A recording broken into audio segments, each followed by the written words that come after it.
ಪಂಗುಂ ಲಂಘಯತೆ ಗಿರಿಂ ಯತ್ಕೃಪಾಂ ತಮಹಂ ವಂದೇ ಪರಮಾನಂದ ಮಾಧವಃ. ದೀಪ್ತನಯನಾರವಿಂದಂ ಶ್ರೀ ಸ್ವಾಮಿ ವಿವೇಕಾನಂದಂ ಭಾರತ ವೀರ ನರೇಂದ್ರಂ ತ್ವಾಂ ವಂದೇ ಸಿಂಹನಿನಾದಂ. ಮೊದಲಿಗೆ ಜನ್ಮದಾತೆಯನ್ನು ಜಗನ್ಮಾತೆಯನ್ನು ಸ್ಮರಿಸಿಕೊಂಡು ವೇದಿಕೆಯನ್ನು ಅಲಂಕರಿಸಿ ನಮ್ಮೆಲ್ಲರಿಗೆ ಆಶೀರ್ವಾದವನ್ನ ಮಾಡುತ್ತಿರುವ ಪೂಜ್ಯ ಗುರುಚರಣಗಳಿಗೆಲ್ಲ ಭಕ್ತಿಯ ಪ್ರಣಾಮಗಳು. ಸಮಾವೇಶಗೊಂಡಿರುವ ಗಣ್ಯರೇ, ಪಾಲಕ ಬಂಧುಗಳೇ, ಭಕ್ತ ಸಮೂಹದವರೇ ಮತ್ತು ಭರವಸೆಯ ಸೋದರ ಸೋದರಿಯರೇ, ನಿಮ್ಮೆಲ್ಲರಿಗೆ ನನ್ನ ಪ್ರೇಮಪೂರ್ಣ ನಮಸ್ಕಾರಗಳು. ಪೂಜ್ಯ ಸ್ವಾಮೀಜಿಯವರು ಒಂದು ಒಳ್ಳೆಯ ಆಶಯವನ್ನ ಇಟ್ಕೊಂಡು ವರ್ಷದ ಪ್ರಾರಂಭದಲ್ಲಿಯೇ ಈಗೀಗ ಮೊನ್ನೆ ಶಾಲೆಗಳೆಲ್ಲ ಚಾಲೂ ಆಗಿದ್ದಾವೆ. ಮೇ 30, 31ಕ್ಕೆ ವರ್ಷದ ಪ್ರಾರಂಭದಲ್ಲಿಯೇ ಜೀವನದ ವಸಂತ ಕಾಲವಾದಂತಹ SSLC ಅಧ್ಯಯನ ಮಾಡ್ತಾ ಇರುವಂತಹ ವಿದ್ಯಾರ್ಥಿಗಳಿಗೆ ವಿದ್ಯಾರ್ಥಿ ಜೀವನದಲ್ಲಿ ಸಾಧನೆ ಮಾಡೋದಕ್ಕೆ ಬೇಕಾದಂಥ ಕೆಲವು ಸಂಗತಿಗಳನ್ನ ತಿಳಿಸುವ ಅಪೇಕ್ಷೆಯನ್ನು ಇಟ್ಕೊಂಡು ಒಂದು ಒಳ್ಳೆ ಸಮಾವೇಶವನ್ನ ಆಯೋಜನೆ ಮಾಡಿದ್ದಾರೆ. ಈ ಸಮಾವೇಶದಲ್ಲಿ ಭಾಗಿಯಾಗಿರುವಂತಹ ಎಲ್ಲ ಪ್ರೀತಿಯ ವಿದ್ಯಾರ್ಥಿಗಳಿಗೆ ಮತ್ತೊಮ್ಮೆ ಪ್ರೀತಿಯಿಂದ ನಮಸ್ಕಾರಗಳನ್ನು ಅರ್ಪಿಸಿ, ಯಾರ್ಯಾರು ನಿಜವಾದ ವಿದ್ಯಾರ್ಥಿಗಳಿದ್ದೀರೋ ಅವರು ನೇರವಾಗಿ ಕುಳಿತುಕೋಬೇಕು. ನಾನು ಮುದುಕಿಯರ ಮುಂದೆ ಮಾತಾಡಿ ರೂಢಿ ಕಡಿಮೆ ಇದೆ. SSLC ಕಲಿತಾ ಇದ್ದೀವಿ, ಸ್ವಾಮೀಜಿಯವರು ಕರೆದಿದ್ದಾರೆ, ಅವ್ರು ಕರೆದಿದ್ದು ಉಪಯೋಗ ಆಗಬೇಕು ಅಂತ ನಿಮ್ ತಲೆಯೊಳಗಿದ್ರೆ, ಈ ಕಾರ್ಯಕ್ರಮದಿಂದ ನಾಳೆ ನನ್ನ ಜೀವನಕ್ಕೆ ಏನಾದ್ರೂ ಪ್ರಯೋಜನ ಆಗಬೇಕು ಅನ್ನುವಂಥ ಆಸೆ ಇದ್ರೆ, ಪಾಠ ಪ್ರವಚನಗಳು ಯಾವುದೇ ಸಂದರ್ಭದಲ್ಲಿ ನಡೆದಾಗ, ಅದು ಶಾಲೆ ಇರ್ಲಿ, ಮಠ ಇರ್ಲಿ, ಮಂದಿರ ಇರ್ಲಿ, ಕೇಳುವಾಗ ತುಂಬಾ ಶ್ರದ್ಧೆಯಿಂದ ಕುಳಿತು ಕೇಳುತ್ತೆ. ಇದು ಒಂದು ಪೂಜೆನೆ, ಇದು ಒಂದು ತಪಸ್ಸೆ. ಇದನ್ನ ಕಾಟಾಚಾರಕ್ಕೆ ಮಾಡಬಾರ್ದು. ಬೆನ್ನು ಬಗ್ಗಿಸಿ ಕೂತಾಗ, ಗದ್ದಕ್ಕೆ ಕೈ ಕೊಟ್ಟಾಗ, ಆ ಕಡೆ ಈ ಕಡೆ ನೋಡಿದಾಗ, ಕಾಲು ಕುಣಿಸಿದಾಗ ಆಲಸ್ಯ ಬರ್ತದೆ. ಆದ್ದರಿಂದ ನೇರವಾಗಿ ಕುಳಿತುಕೊಂಡು 4 ಮಾತುಗಳನ್ನ ಶ್ರದ್ಧೆಯಿಂದ ಕೇಳಬೇಕು ಅಂತ ನಿಮ್ಮಲ್ಲಿ ಆಗ್ರಹಿಸ್ತೇನೆ. ತನ್ನ ಬದುಕಿನಿಂದ ವಿರೋಚಿತಗೊಳಿಸಿದಂತಹ ಮಹಾನ್ ಪರಾಕ್ರಮಿ ಅರಸನೊಬ್ಬನ ಜನ್ಮದಿನ. ಸುಮಾರು 57 ವರ್ಷಗಳ ಕಾಲ ಬದುಕಿದಂತಹ ಅರಸ, ರಾಜ, ಸೂರ್ಯ ಚಂದ್ರ ಇರೋವರೆಗೆ ಪ್ರತಿಯೊಬ್ಬ ಭಾರತೀಯ ಪ್ರತಿದಿನ ಸ್ಮರಿಸಬೇಕು ಅಂಥ ತ್ಯಾಗ ಬಲಿದಾನಗಳಿಂದ ತನ್ನ ಜೀವನವನ್ನ ಕಳೆದ. ಆ ರಾಜ ಮೇವಾಡದಲ್ಲಿ ಆಳ್ವಿಕೆಯನ್ನ ಮಾಡ್ತಾ ಇದ್ದ. ಆ ರಾಜನ್ಗೆ ಸೇರಿದಂಥ ಮತ್ತೊಂದು ಕೋಟೆ ಚಿತ್ತೋಡ್. ಆ ಚಿತ್ತೋಡ್ ಕೋಟೆಯನ್ನ ಮುಘಲರು ವಶಪಡಿಸ್ಕೊಂಡಿದ್ರು. ರಾಜನ್ಗೆ ಇದು ಬಹಳ ಸಂಕಟ ಆಗ್ತಿತ್ತು.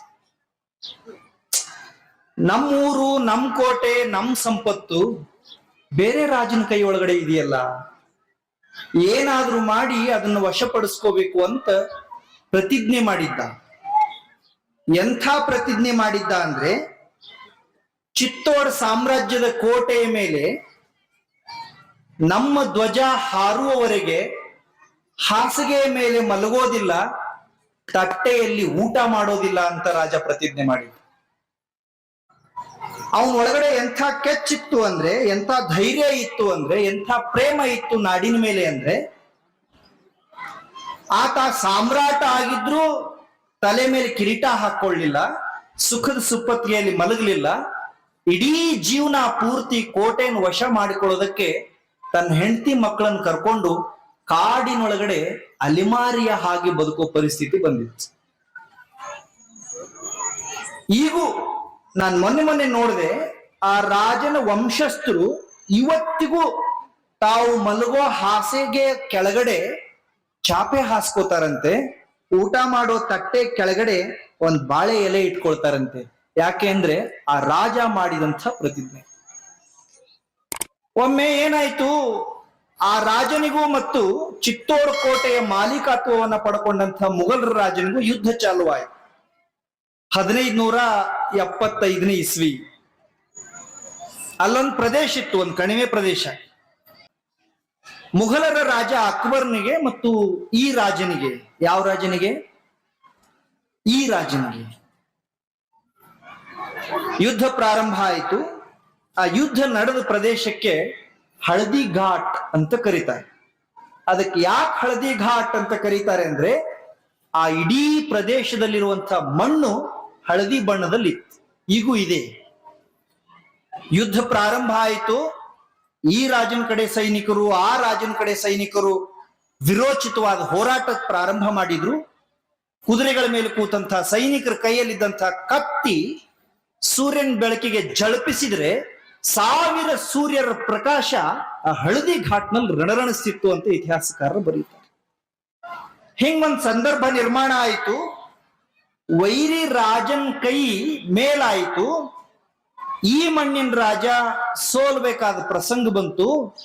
ಅವಾಗಲ್ಲೊಬ್ಬ ರಾಜ ಇದ್ದ, ಜಾಲ ಪ್ರಾಂತ್ಯದ ರಾಜ ರಾಣ ಮಾನಸಿಂಹ ಓಡಿ ಬಂದು ಈ ರಾಜನಿಗೆ ಹೇಳಿದ, ನಮ್ಮ ರಾಜನಿಗೆ ಹೇಳಿದ, ಸ್ವಾಮಿ, ನನ್ನ ಪ್ರಾಣ ಹೋದ್ರೂ ಪರವಾಗಿಲ್ಲ, ನಿಮ್ಮ ಪ್ರಾಣ ಉಳೀತು ಅಂದ್ರೆ ಈ ಸಾಮ್ರಾಜ್ಯದಲ್ಲಿ ಇರುವಂತಹ ಜನ ಎಲ್ಲ ಸುಭಿಕ್ಷವಾಗಿ ಬದುಕ್ತಾರೆ. ನಿಮ್ ತಲೆ ಮೇಲಿರೋ ಮುತ್ತಿನ ಕಿರೀಟ ನನಗ್ ಕೊಡಿ ಅಂತ ರಾಜನ ಕಿರೀಟ ತಗೊಂಡು ತಾನ್ ಹಾಕೊಂಡ.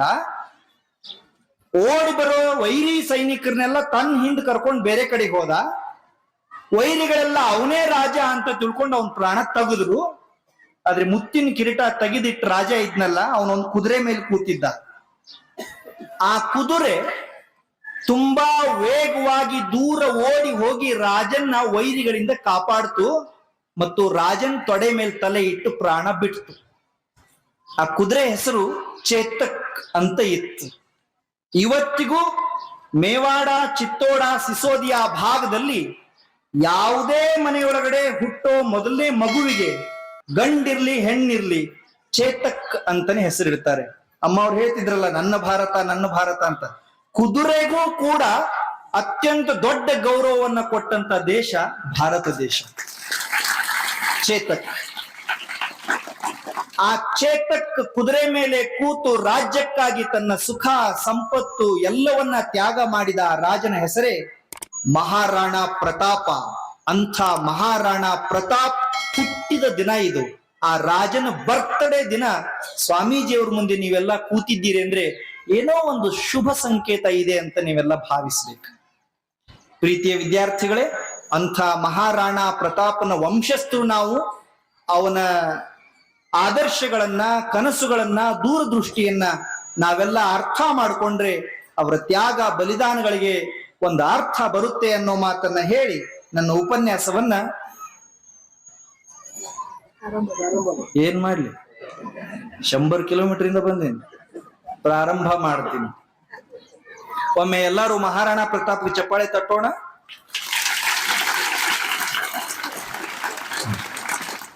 ಚಪ್ಪಾಳೆ ಹೆಂಗ್ ತಟ್ಟೋದು ಅಂತ ಹೇಳ್ತೀನಿ. ನಮ್ಗಿಂತ ದೊಡ್ಡವ್ರಿಗೆ ನಮ್ಗಿಂತ ಮ್ಯಾಲೆ ಕೈ ಮಾಡಿ ಚಪ್ಪಾಳೆ ತಟ್ಟಬೇಕು. ನಮ್ಗಿಂತ ದೊಡ್ಡವ್ರಿಗೆ ನಮ್ಗಿಂತ ಕೈ ಮ್ಯಾಲೆ ಮಾಡಿ ಚಪ್ಪಾಳೆ ತಟ್ಟಬೇಕು. ನಮ್ಗಿಂತ ಕೈ ಮ್ಯಾಲೆ ಮಾಡ್ಬೇಕಾದ್ರೆ 2 ಕೈ ಮ್ಯಾಲೆ ಎತ್ತಬೇಕು. ತಡೀರಿ, ನಾ ಹೇಳಿದಟ್ಟ ಮಾಡ್ರಿ. ಹಿಂಗಾಗಿನ ಸಾಲೆಲ್ಲ ಹಾಳು ಹಿಡ್ದಾವ್. ಒಂದನೇದ್ದು ನಮಗ ಏನ್ ಹೇಳ್ಬೇಕಂತ ಗೊತ್ತಿಲ್ಲ, ನಮಗಂದ್ರ ಮಾಸ್ತರ್ಗಳಿಗೆ. 2ನೇದ್ದು ನಿಮಗ ಏನ್ ಮಾಡ್ಬೇಕಂತ ಗೊತ್ತಿಲ್ಲ, ನಿಮಗಂದ್ರ ಹುಡುಗರಿಗೆ, ಸ್ಟೂಡೆಂಟ್ಸ್ಗೆ. ಒಂದ್ ಪುಸ್ತಕ ಇದೆ, ಯಾರಿಗಾರ ಆಸಕ್ತಿ ಇದ್ರು ಓದ್ರಿ. ಎಂಡಮೂರಿ ವೀರೇಂದ್ರನಾಥ್ ಅವರು ಬರೆದ ಪುಸ್ತಕ, ಬಹಳ ಚಂದ ಇದೆ. ಶಿಕ್ಷಕರು ಕಲಿಸಲ್ಲ, ಮಕ್ಕಳಿಗೆ ಬರಲ್ಲ, ಪಾಲಕರು ಕೇಳಲ್ಲ, ಆದ್ರೂ ಸ್ವಾಮಿಗಳೆಲ್ಲ ಗುದ್ದಾಡ್ತಾರ ದೇಶ ಸುಧಾರಿಸ್ಬೇಕಂತ. ಯಾರ್ ಕಷ್ಟ ಪಡ್ಬೇಕು, ಯಾರ್ ಕನಸು ಕಾಣಬೇಕು, ಅವರೆಲ್ಲ ಮಲ್ಕೊಂಡ. ಬಹಳ ಕಷ್ಟ ಐತಿ. ನಾ ಏನ್ ಹೇಳ್ದೆ ಎಚ್ಚರದಿರಿಲೋ? ನಾ ಏನ್ ಹೇಳ್ದೆ? ಕೈ ಮ್ಯಾಲೆ ಎತ್ರಿ ಅಂದೆ. ನೀವೇನ್ ಮಾಡಿದ್ರಿ? ಚಪ್ಪಳಿ ಒಂದ್ ಹೆಜ್ಜೆ ಮುಂದೆ ನೀವು. ಆದ್ರೂ ಅಪ್ಪ ಅವ್ರು ನಿಮ್ಗೆಲ್ಲಾ ಸಮಾವೇಶ ಮಾಡಿ ಕಲಿಸ್ಬೇಕಂತ. ಖರೆ ಅಂದ್ರೆ ಅವ್ರಕ್ಕಿಂತ ನಮ್ಕಿಂತ ಎಲ್ಲರ್ಕಿಂತ ಶಾಣೆ ಇರ್ತೀರಿ ನೀವು. 9 ವರ್ಷ ಸಾಲಿ ಕಲ್ತೀರಿ, 10ನೇದ ಕಾಲ್ ಇಟ್ಟಿರಿ. ಇನ್ನೇನ್ ನಿಮ್ಗೆ ಯಶಸ್ಸಿನ ಗುಟ್ಟು ಹೇಳೋದಿರ್ತದೆ? ಕೈ ಎತ್ರಿ, ಕೈ ಎತ್ರಿ ಒಂದ್ ಸಾರಿ. ಉಳ್ದವ್ರಿಗೆ ಏನ್ ಕೈ ಅದಾವಿಲ್ಲೋ? ಸ್ಟೂಡೆಂಟ್ಸ್ ಅಂದ್ರ ಯೂನಿಫಾರ್ಮ್ ಹಾಕೊಂಡ್ ಸಾಲಿ ಹೋಗೋರು ಅಷ್ಟ ಸ್ಟೂಡೆಂಟ್ಸ್ ಅಲ್ಲ. ಒಂದ್ ಶಬ್ದ ಇದೆ ಇಂಗ್ಲಿಷ್ನೊಳಗೆ, ಓಮ್ ಟು ಟಾಮ್ ಅಂತ. ಗರ್ಭದಿಂದ ಗೋರಿಯವರೆಗೆ ಹೋಗುವವರೆಗೆ ನಾವೆಲ್ಲ ವಿದ್ಯಾರ್ಥಿಗಳೇ, ಕಲಿಯೋದ ದಿನ. ಎತ್ರಿ ಎಲ್ಲ ಕೈ. ಭಾರತ ಮಾತೆಗೆ ಒಂದ್ಸರಿ ಪ್ರೇಮದಿಂದ ಎಲ್ಲರೂ ಚಪ್ಪಾಳೆ. ಈ ಭಾರತ ಮಾತೆಯ ಮಡಿಲಿನಲ್ಲಿ ಕಾಲ ಕಾಲಕ್ಕೆ ಜನ್ಮ ತಾಳಿ ಭಾರತ ಮಾತೆಯ ಕೀರ್ತಿಯನ್ನ ಎತ್ತರಿಸಿದಂತ ಎಲ್ಲಾ ಜ್ಞಾನ ಸೂರ್ಯ ಸಂತ ಪರಂಪರೆ ಒಂದು ಸಾರಿ ಚಪ್ಪಾಳೆಯನ್ನು ತಟ್ಟಿ. ಈ ಭಾರತದ ಮಣ್ಣನ್ನ ಕಾಪಾಡೋದಕ್ಕಾಗಿ ಹೋರಾಟವನ್ನ ಮಾಡಿದಂತ ಎಲ್ಲಾ ಹೋರಾಟಗಾರರಿಗೆ ಒಂದ್ಸರಿ ಚಪ್ಪಾಳೆಯನ್ನು. ನಿಮ್ಮ ತಂದೆ ತಾಯಿ ಬಂಧು ಬಳಗಕ್ಕೊಂದ್ಸರಿ ಚಪ್ಪಾಳೆ ತಟ್ಟಿ. ನಮಗಾಗಿ ಈ ಕಾರ್ಯಕ್ರಮವನ್ನ ಆಯೋಜನೆ ಮಾಡಿ ಕಷ್ಟಪಟ್ಟಂತ ಪೂಜ್ಯ ಸ್ವಾಮೀಜಿಯವ್ರಿಗೆ ಒಂದ್ಸರಿ ಜೋರಾಗಿ ಚಪ್ಪಾಳೆ ತಟ್ಟಿ.